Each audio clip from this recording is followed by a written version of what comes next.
ಶಕುನ ಹಕ್ಕಿಗಳು ಜನಪದ ನಂಬಿಕೆಗಳಲ್ಲಿ ವಿಶೇಷ ಸ್ಥಾನ. ಭಾರತೀಯ ಜನಪದ, ವಿಶೇಷವಾಗಿ ದಕ್ಷಿಣ ಭಾರತದ ಸಂಪ್ರದಾಯಗಳಲ್ಲಿ ಹಕ್ಕಿಗಳನ್ನು ಶಕುನ ಅಶಕುನ ಸೂಚಿಸುವ ಜೀವಿಗಳು ಎಂದು ಪರಿಗಣಿಸಲಾಗಿದೆ. ಇದು ವೈಜ್ಞಾನಿಕ ಪ್ರಮಾಣಕ್ಕಿಂತಲೂ ಹೆಚ್ಚು ಜನನಂಬಿಕೆ, ಅನುಭವ, ಗ್ರಾಮೀಣ ಪರಂಪರೆಯ ಆಧ್ಯಾತ್ಮಕ್ಕೆ ಸೇರಿದ ವಿಚಾರ.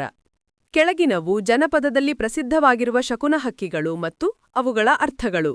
1. ಗರುಡ. ಶಕುನ, ಶುಭ. ಆಕಾಶದಲ್ಲಿ ಗದ್ದೆ ತಿರುವಾಡುವುದು, ಮನೆಯ ಮೇಲೂ ಒಂದು ಸಾರಿ ವಲಯ ಹಾಕಿ ಹಾರುವುದು. ಅರ್ಥ: ಮನೆಗೆ ರಕ್ಷಣೆ, ಕೇಡು ದೂರಾಗುವುದು, ಶುಭ ಕಾರ್ಯಕ್ಕೆ ಉತ್ತೇಜನ. 2. ಪಾರಿವಾಳ, ಗುಬ್ಬಚ್ಚಿ. ಶಕುನ, ಅತ್ಯಂತ ಶುಭ. ಮನೆಗೆ ಬಂದು ದಿಂಬಿನ ಮೇಲೆ ಕುಳಿತುಕೊಳ್ಳುವುದು, ಮನೆಯ ಹತ್ತಿರ ಗೂಡು ಕಟ್ಟುವುದು. ಅರ್ಥ: ಧನ ಐಶ್ವರ್ಯ, ಕುಟುಂಬದಲ್ಲಿ ಶಾಂತಿ, ಸಂತಾನ ಭಾಗ್ಯ. 3. ಹಂಸ. ಶಕುನ, ಜ್ಞಾನ ಮತ್ತು ಶುಭ. ನೀರಿನ ಹತ್ತಿರ ಕಂಡರೆ ಮನಸ್ಸಿಗೆ ಶಾಂತಿ, ಶುಭಾರಂಭಕ್ಕೆ ಸೂಕ್ತ ಸಮಯ. 4. ಗೂಬೆ. ಗೌರವಾನ್ವಿತ ಮತ್ತು ಭಯಾನಕ. ಎರಡೂ ಅರ್ಥಗಳು ಇದಕ್ಕೆ ಜೋಡಿಸಲಾಗಿವೆ. ಶಕುನ, ಎಡಭಾಗದಿಂದ ಕೂಗು, ಧನಾಗಮನ. ಬಲಭಾಗದಿಂದ ಕೂಗು, ಎಚ್ಚರಿಕೆ ಅಥವಾ ಅಶಕುನ. ಗ್ರಾಮಾಂತರದಲ್ಲಿ ಇದನ್ನು ಲಕ್ಷ್ಮೀದೇವಿಯ ವಾಹನ, ಜ್ಞಾನ ಸಂಕೇತ ಎಂದು ಪರಿಗಣಿಸಲಾಗುತ್ತದೆ. 5. ಗಿಳಿ. ಶಕುನ, ಶುಭ. ಮನೆಯ ದಿಂಬಿನಲ್ಲಿ ಕೂತರೆ ಅತಿಥಿ ಆಗಮನ, ಸುಸ್ಥಿತಿ. ಗಿಳಿಯನ್ನು ಭವಿಷ್ಯ ಹೇಳುವ ಹಕ್ಕಿ ಎಂದೂ ಕರೆಯಲಾಗುತ್ತದೆ. 6. ಕಾಗೆ. ಕಾಗೆ ಶಕುನ. ಕಾಗೆ ಶಕುನವು ಅತ್ಯಂತ ಪ್ರಸಿದ್ಧ. ಕಾಗೆ ಕೂಗು ಸ್ಥಳದ ಮೇಲೆ ಅರ್ಥ ಬದಲಾಗುತ್ತದೆ. ಎಡಬದಿ ಕೂಗು, ಅತಿಥಿ. ಮನೆಯ ಮುಂದೆ, ಸುದ್ದಿ. ಮನೆಯ ಮೇಲ್ಛಾವಣಿ, ಬದಲಾವಣೆ. ಸರತಿ ಹೊಡೆಯತ್ತ ಕೂಗಿದರೆ ಎಚ್ಚರಿಕೆ. ಮನೆಯೊಳಗೆ ಬಿದ್ದರೆ ಕೇಡು, ಜನನಂಬಿಕೆ.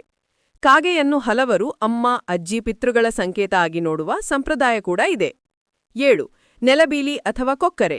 ಶಕುನ, ಬಹಳ ಶುಭ. ಮಳೆ ಬರೋ ಸೂಚನೆ, ಕೃಷಿಯಲ್ಲಿ ಸಮೃದ್ಧಿ, ಸಂತಾನ ಭಾಗ್ಯ. 8. ಗೊಂಬೆ ಹಕ್ಕಿ, ಹುಪಿ ಹಕ್ಕಿ. ಶಕುನ, ಒಳ್ಳೆಯ ಮಾರ್ಗದರ್ಶಕ. ನಿಮ್ಮ ಮುಂದೆ ಹುಪಿ ಹಕ್ಕಿ ಹಾರಿ ದಾರಿಯಲ್ಲಿ ಕುಳಿತು ಕೂಗಿದರೆ ಪ್ರಯಾಣ ಯಶಸ್ವಿ, ಕೆಲಸ ಸಿಗುವುದು. 9. ನೆಲದ ಕೋಳಿ, ಕಾಡುಕೋಳಿ.